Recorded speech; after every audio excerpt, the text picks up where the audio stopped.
Women Taking the Lead, episode 237. All of those things that we do are negotiation skills. They're important to our conversations and where we're leading our relationship. So if I say to my husband, like every time we talk about where we're going to go to dinner, I'm going to make that a back and forth. He's going to be like, oh, just stop. You're negotiating me to death. But we do have to come up with an agreement, right? Like he says, I'm in the mood for Mexican and I say I'm in the mood for sushi. How are we going to come up with something that we both like Mexican sushi? Hello, my name is Jody Flynn and welcome to Women Taking the Lead, where we are all about creating blasts of inspiration to help you overcome self-doubt so you can lead with confidence, integrity, and a sense of humor. Have you joined the Women Taking the Lead private Facebook group?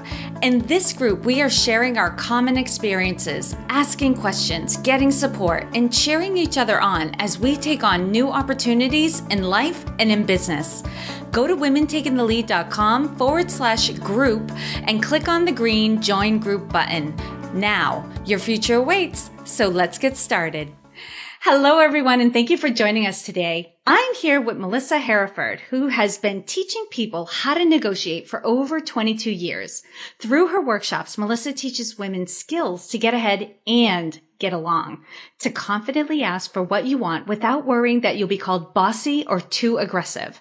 A lot of women feel powerless, like they don't have a choice in life situations. She's here to show you that you have all of the tools already inside you to make shifts in your everyday agreements that will change your life. Melissa, sign me up. I want what you're selling. And, if you could tell us more about that and then more about you as a person and who you are in the world. Hi, Jody. Thank you so much for having me. I am so excited to be here with you. I love your show. I am a follower and an avid fan. So it's really an honor to be here. Yay. And I love talking about negotiating because when I think about my own career and I think about where I started in life, everything kind of began for me when I interviewed for a job for a company that taught people how to negotiate. And the funny thing is that I didn't negotiate my salary with them. So it's kind of sad that when I think back to all the things I've been able to accomplish since then, when I interviewed for a job with a company that taught people how to negotiate, I didn't negotiate because I didn't know that I could negotiate. And even now, 22 years later, what I find is that the statistic is still pretty sad that only 32% of women think that their salary is negotiable. So that's really my goal in life, is to help people change that and to help women see that everything is negotiable and not just the gigantic things like when you're interviewing for a job, when you're asking for a salary increase, a raise or a promotion, and all those things that are super important for sure. But really also the everyday negotiations that we do with our team members, with our employees, with our manager and our boss, the things like negotiating deadlines, project specifications, project deliverables, things like, can you please answer my email? Can you call me back? And things with our families like, where are we going to go on vacation? What are we going to have for dinner tonight? Where are we going to go for cocktails with our girlfriends? All of those things are negotiations. And it's those everyday negotiations that really make up our lives, the bulk of our lives, our loves, our relationships with the people that matter, even our relationships with the people that drive us insane every day. Well, Melissa, I'm so glad that company still hired you, even though you were not displaying the skills that might show that you were qualified for the job. And I'm sure you got tons of on-the-job training and, yes. and it's so funny. I did attend, full disclosure for everyone. I attended one of Melissa's webinars over the weekend and she was sharing these stories. And I was just and the examples of all the different places where we negotiate. And I had me thinking where am I not negotiating? Where am I giving in? And I did hear recently somebody was saying that you really got to know whether or not something's important to you. And if it's not important, you can kind of not make a big deal of it. But if it is important, you have to decide, then you have to go after what you want. And, I imagine that's one of the first steps too, is just deciding how important is this for me? Oh, absolutely. And there is nothing in what I teach women to do that says you have to negotiate every single little thing just because you have to negotiate every little thing. That would be so annoying. You have to win all the time. I know. And it's definitely not about winning unless you define winning as having stronger, better relationships. Because that's really the core of negotiating successfully, is that our relationship not only is intact, but actually can grow stronger because of the skills that we're using. We're not just being yes men, like, yes, I'll get right on that. We're adding value by asking the right questions, helping people think through what the implications are to your projects. And all of those things that we do are negotiation skills. They're important to our conversations and where we're leading our relationship. So if I say to my husband, like every time we talk about where we're going to go to dinner, I'm going to make that a back and forth. He's going to be like, oh, just stop. You're negotiating me to death. But we do have to come up with an agreement, right? Like he says, I'm in the mood for Mexican, and I say I'm in the mood for sushi. How are we going to come up with something that we both like Mexican sushi? I know. And you talk about, and you were, you're coming to the importance of also maintaining good relationships while you're negotiating. I'm positive you're going to get into that as we start talking about these next several questions.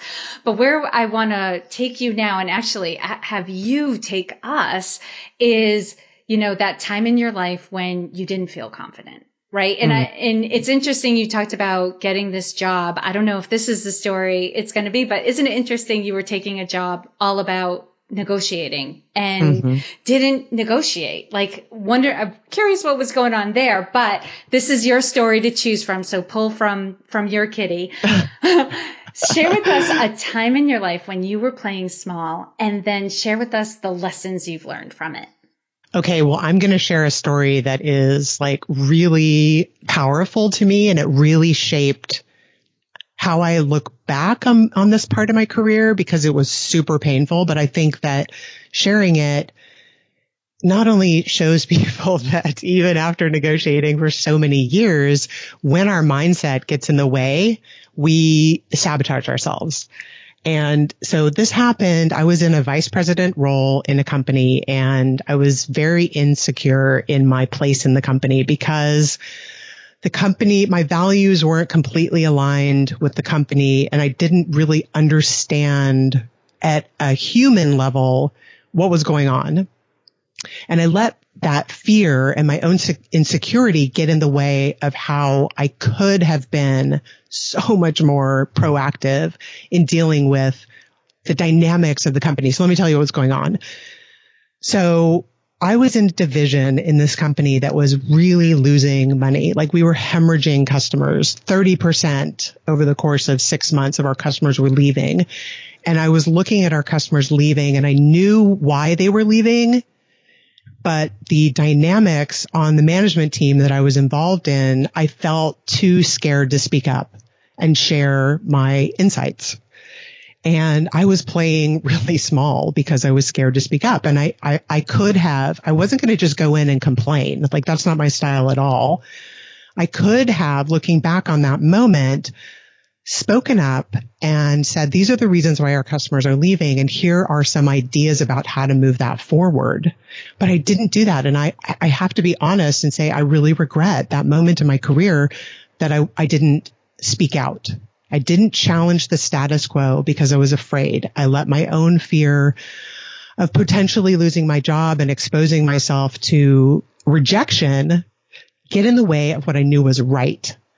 And I see this happening with the women I work with all the time. And this is any project you've ever been in that has gone down in flames, and the manager is looking around like, why didn't anybody speak up? Why didn't anybody tell me this was a bad idea? So many people on this team could see pretty clearly it was never going to succeed.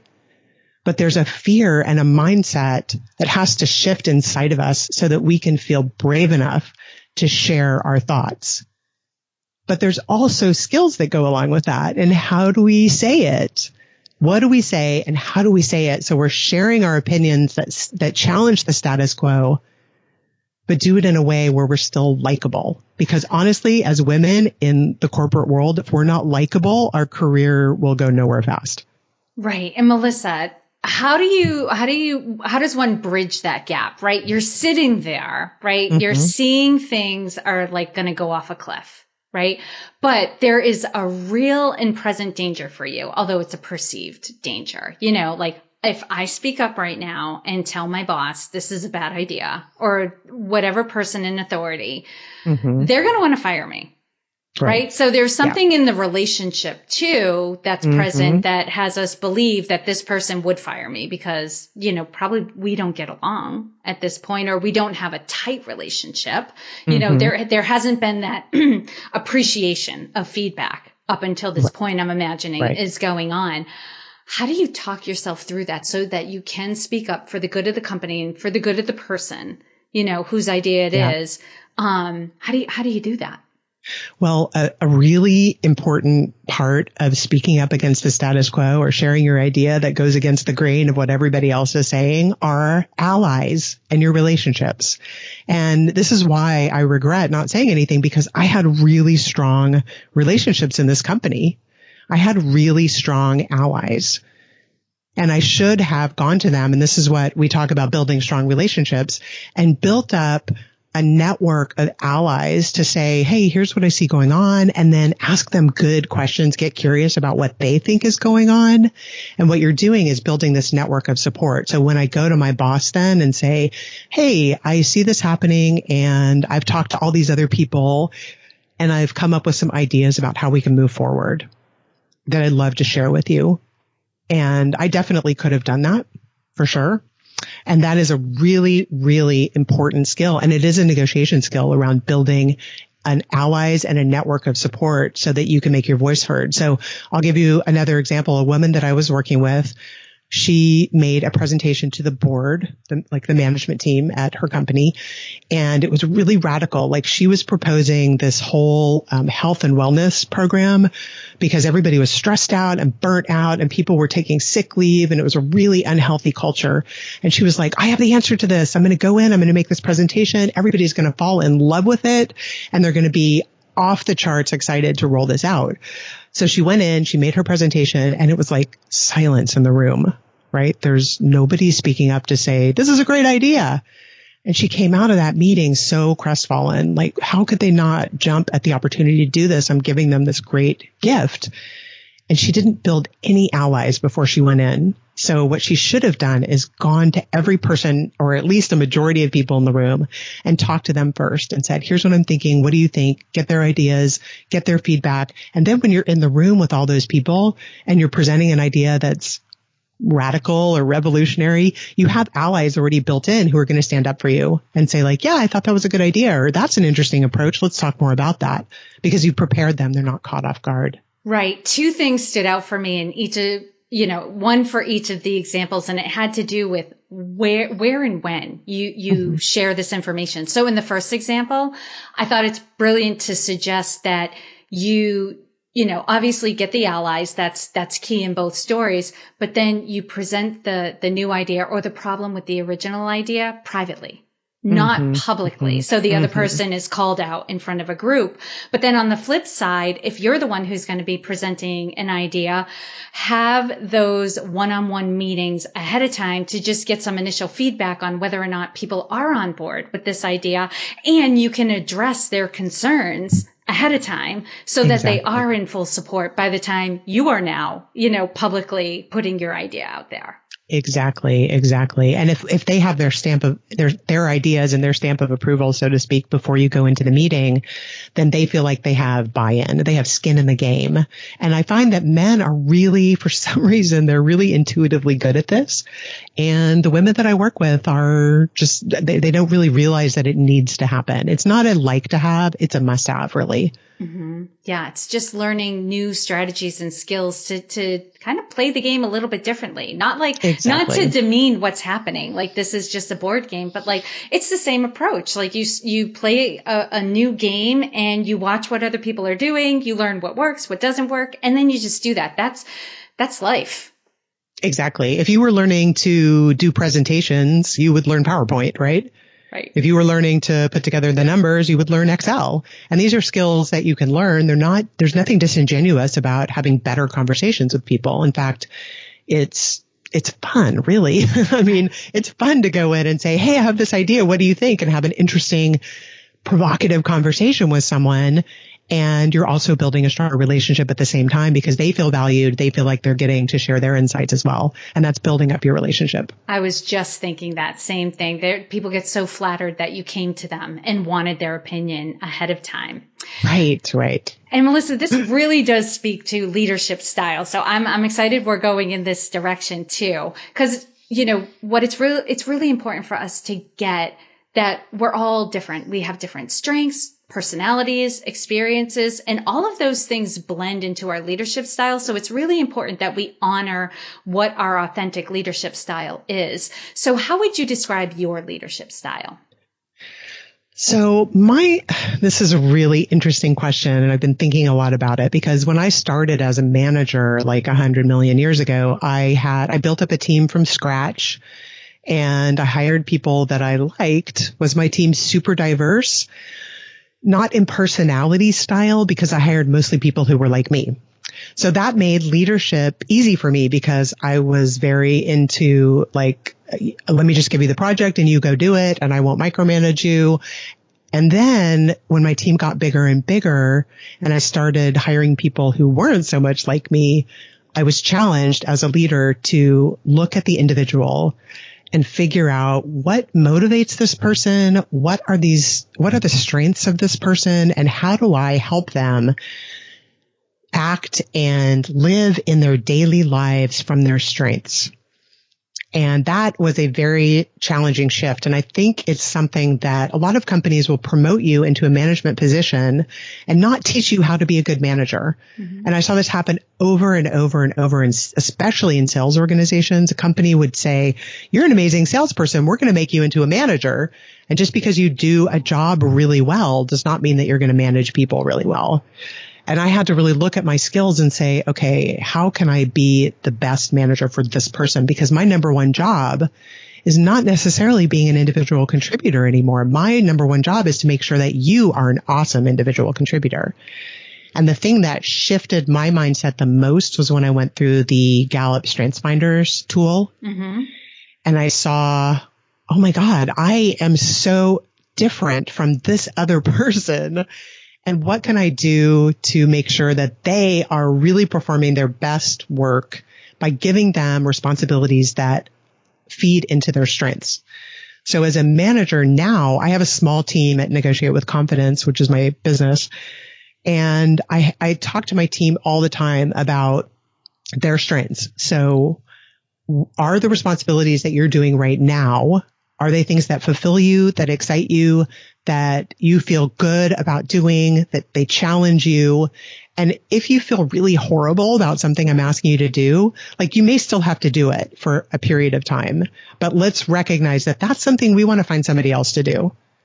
That if it's going to drag you down and make you miserable, I don't want you doing it because you're not being a valuable team member for me if you're miserable. So important as a leader of people to recognize that. And I love that you've introduced your business and your team, Negotiate with Confidence, because now I want to hear about something that's going on in your business that you're really excited about. Well, I am so excited about teaching women how to negotiate. So Negotiate with Confidence is about taking all the negotiation skills that I learned and I used and I taught to other people in the corporate environment directly to women. So you don't have to wait. If you work for a company, I worked for a company that taught negotiation skills to the employees of large corporations, Fortune 500 corporations for over 20 years. And those skills were only available if your company happened to purchase our program and you were lucky enough to be able to sign up for it and go through it. So I have taken all of my years of experience and put them into this course, Negotiate with Confidence for Women. And women are so hungry for these skills. It's so gratifying, Jody, when I get emails from the women that I work with who say, wow, I asked for something that I never realized I could ask for. And not only did I ask for it, but I got it. And I got it in a way that I feel great about. I feel empowered. I feel like I'm having better conversations and I'm more clear about how I'm going to get to the next step in my career. So that's what I'm working on right now is teaching my course, Negotiate with Confidence, to women. and loving it, just feeling so inspired by these women that I work with every day. Yeah, you and I were chatting before we hit record about the work that we do. And when people take what we have and run with it and we see the results that they get, because they come back and they're like, oh my God, you've changed my life. Like how amazing and gratifying that is. And it makes you just be like, I could do this all day, every day. Yep, exactly. And so much of it I produce like you do, a ton of free content for people. So I write a lot and I post on my blog, but I also am doing these little short videos, which have been super fun. So I've been starting this YouTube channel and playing around with videos. And I've been getting emails from women who say, I watched all your videos before I went in to negotiate for a new job or a salary or whatever the situation was. And I used it and here's the result. And it's just like, blowing my mind because, you put stuff out there and it's great, but when people actually use it and get results, it's so gratifying deeply in my soul that people are able to use all these free resources that I'm putting out there. It's just amazing. Yes. And we could talk about the good stuff all day long, but you and I both know there are also in every business, there's always challenges and it's a normal and natural thing. Oh, so, yeah. Melissa, what would you say is the biggest leadership or business challenge you're faced with right now? And we'll see if there's some opportunity for some laser coaching here. Okay, God. I mean, there's so many, Jody, right? That, okay, so I am definitely a type A person and I want everything to be perfect. So my biggest challenge there, related to my own personality is failing and being okay with failing. And failing may be something really small, like the webinar that I ran yesterday. I had the wrong dates in the emails that went out to people. And so I get this email. I'm like, how did I miss that? So beating myself up over those things, like learning to just let go of that is probably my biggest personal challenge because everything can't be perfect. And honestly, people don't want perfection. Perfection is boring. And I'd like to be as perfect as possible, but I don't relate to people who are too perfect. I want to know that they're human like me and they make mistakes like me. And so perfection is just not real. Mm-hmm.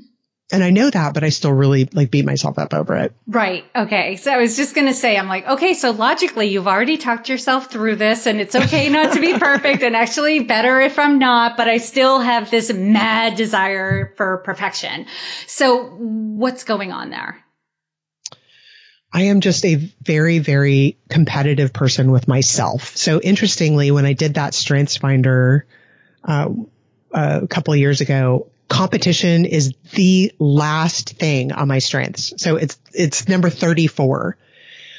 I'm not competitive with other people, but I hold myself to such a higher standard. And I talk about this in my course a lot, that when you talk to yourself in your head and you're like, oh, that was so stupid. I can't believe you said that. I can't believe you did that.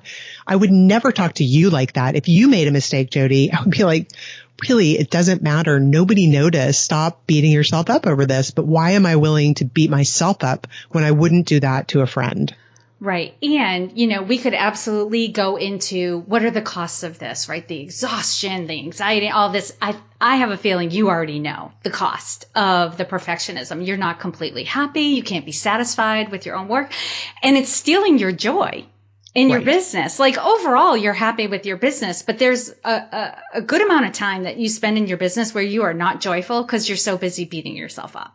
Right. Exactly. I can have 10 people come to me and say, I love that presentation. And one person come to me and say, I just didn't resonate with it. And I will focus on and obsess over that one person. Oh yeah. That's part of the human condition. We all have a negativity bias. We have to focus on what needs fixing, so it's hard for us to put it in perspective, like 10-1. Right? It doesn't matter. That one is the top priority. So we bump it up and it's like 100 people said it was awful and 10 people said it was meh. Okay. Right. So what I want you to look at is how is this serving you? Right. Cause if we weren't getting some benefit, from a mind frame or a behavior, we would just stop doing it because that's the way our brain works as well. But you have convinced yourself that there's a benefit to beating yourself up. What is that?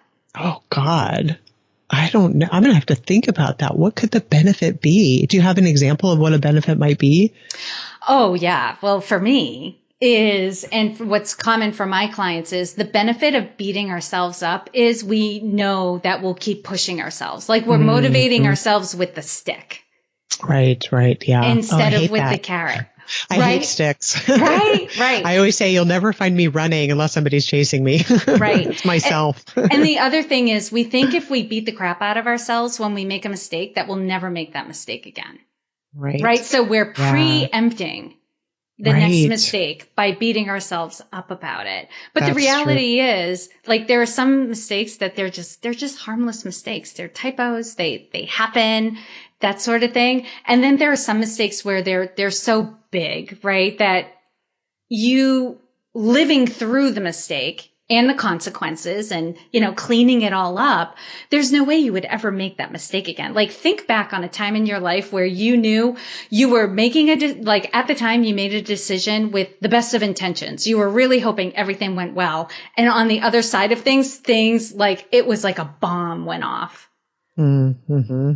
Are you ever going to make that same mistake again? Oh God, I hope not. Well, if you think about it, you know what you know now, right? Exactly. In retrospect. See, this is the thing. Oftentimes what we call a mistake was really just an experiment. Like we didn't know better. Like we made a decision based on what we knew up until that point, the state of our mind, our health, education, all of that rolls into decisions that we make on a daily basis. Mm-hmm. And for a lot of decisions, we don't know 100% how they're going to turn out. We make the decision and hope for the best. Right. Yes, and then absolutely. if it comes out wrong, we tell ourselves like, oh my God, I was so stupid. And when that's not true. Like it could have gone either way. But the reality is, having lived through it, you now have a whole new experience. Mm-hmm. Exactly. Right? Exactly. Yeah. And if we're not, and I believe this and I teach this, that if we're not failing regularly, we're not trying hard enough. We're not trying enough new things.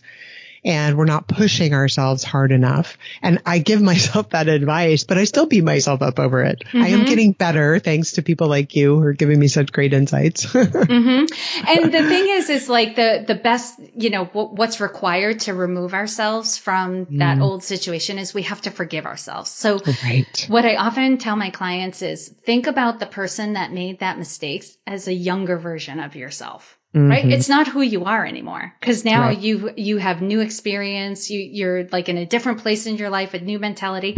So forgive that younger person for making a mistake and know that they were doing their best and take away the gold from what you learned from the situation and leave all the rest behind. So for example, your younger self was probably like a week ago, like the one who let an email go out with the wrong date or time in it. Well, can you forgive yourself knowing that, probably from like the conversations we've had about what's going on in your life right now, you had a lot going on and you were spinning a lot of plates. So a detail like slipped through the cracks. Right. Exactly. Exactly. Can you forgive that version of yourself for making that mistake? And if you were to take away the gold from the situation, what would you do differently going forward? I would use my team more effectively to make sure that they were proofreading, being the second set of eyes, essentially letting them do their jobs and not trying to do everything myself, for sure. Perfect. Which is another thing that type A women have a tendency for is to try to do it all ourselves because nobody can do it better than we can. And I proved that wasn't true. You proved that one out, that was not a fact. And in fact, you can still have that high standard of excellence, but it's going to require that you allow your team to do their job. Exactly. Yep. Well said. All right. I hope they're listening and they're going to refer back to this and say, remember what Jody said? I hope they are listening and I'll let them know. I know you're doing a good job. I saw those emails. They were awesome. Like the work that went into that webinar I told you before was just excellent. So I hope you're going to give people at the end. We'll talk about where people can find you, but give them an opportunity to see your webinar because it was so great. But for now, we're going to move into the quick leadership roundup. So just a couple of sentences for each question. Melissa, what is one practice you have that helps to make you a better leader? Definitely giving my team members the chance to do their job and not asking, here's my real challenge, is not asking them for the nitty gritty details, but also not allowing them to give me the nitty gritty details, because I only get sucked into the details that I don't need to know about. Mm-hmm. So trusting them to do their jobs. I hired them for a reason, and letting them do their jobs is really important. So taking on the practice of trusting your team. I love that. Exactly. And Melissa, what advice would you give your younger self? Take time off. Do not work every day. You need time to recharge. Amen. Now share with us a success quote or a mantra and why it has meaning for you.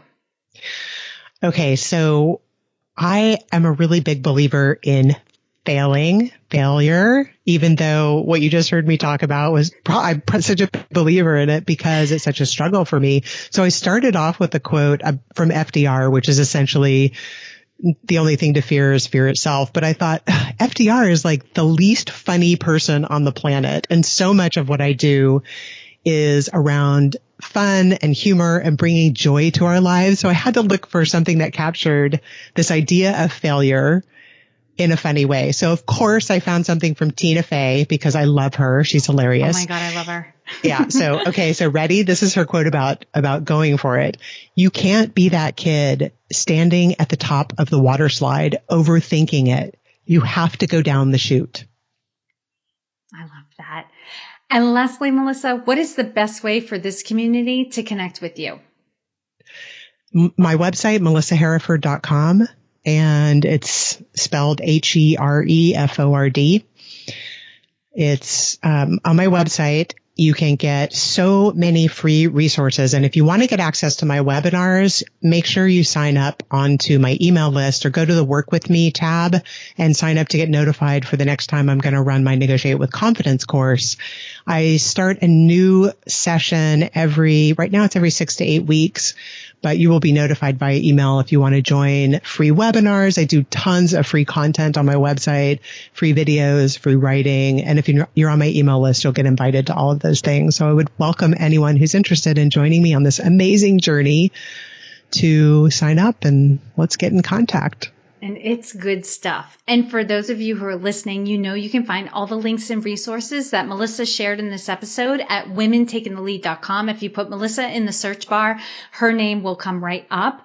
And Melissa, thank you so much for taking the time to inspire and enlighten us. We are all better for having met you. Thank you, Jody. It was so much fun. Before we say goodbye, if you have not yet joined the Women Taking the Lead private Facebook group, come join. Hang out with me and other amazing go-getting women who know the power of community and networking just like you. Go to womentakingthelead.com/group and click on the green Join Group button. Thank you all for joining me on Women Taking the Lead. And to strengthen you on your own leadership journey, I'd like to send you off with a quote from Marianne Williamson, so here goes. Our deepest fear is not that we are inadequate. Our deepest fear is that we are powerful beyond measure. It is our light, not our darkness, that most frightens us. We ask ourselves, who am I to be brilliant, gorgeous, talented, fabulous? Actually, who are you not to be? You are a child of God. Your playing small does not serve the world. There is nothing enlightened about shrinking so that other people won't feel insecure around you. We are all meant to shine as children do. We were born to make manifest the glory of God that is within us. It's not just in some of us, it's in everyone. And as we let our own light shine, we unconsciously give other people permission to do the same. As we are liberated from our own fear, our presence automatically liberates others. Again, thank you for joining me, and here's to your success.